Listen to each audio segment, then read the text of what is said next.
Bilan de satisfaction parce qu'avec la météo du jour, on était quand même relativement inquiet sur la fréquentation que nous pouvions avoir.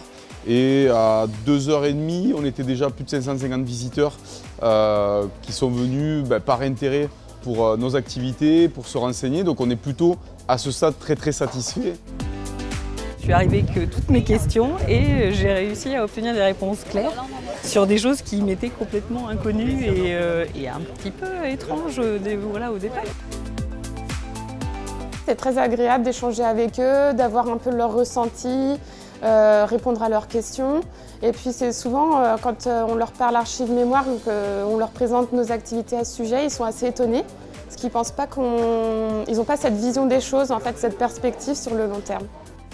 De pouvoir expliquer aux gens que notre but est d'être clair, transparent, d'expliquer notre métier qui n'est pas forcément très bien connu et en plus de pouvoir rassurer les gens qui viennent souvent avec un a priori quand même et de leur expliquer la transparence de l'Andra et que on essaye d'être le plus didactique possible en fait. Voilà, je travaille ici depuis 27 ans, donc je pense pouvoir vous expliquer ce qui se passe sur ce site. Et en fait, même s'ils venaient en dehors des journées portes ouvertes, ils verraient un centre qui est toujours nickel, avec des gens qui peuvent expliquer toute l'année ce qui se passe. Et d'ailleurs, on reçoit des visiteurs toute l'année. C'est toujours mieux d'avoir sa propre opinion que celle de quelqu'un qui vous a raconté. Qu'elle soit bonne ou mauvaise, ça n'a aucune importance. Ce qu'il faut, c'est qu'ils repartent avec une opinion à eux.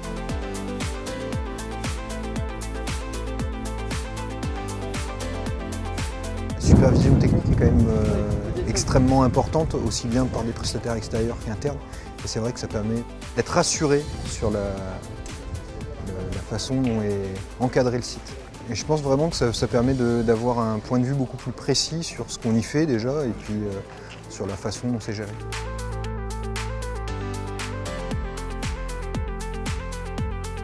Cette année, la grosse innovation, c'était le street art. Pour s'ouvrir au public, essayer de parler de nos sujets de manière des fois un petit peu différente. On fait appel, quand c'est possible, à des solutions un peu innovantes.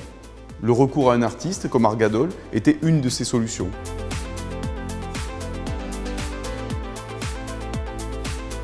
Très fier de l'investissement de chacun des collaborateurs puisque c'est sur la base du bénévolat, donc on n'impose à personne de venir travailler un dimanche pour rencontrer le public, pour leur expliquer le métier de l'Andra et puis son propre métier.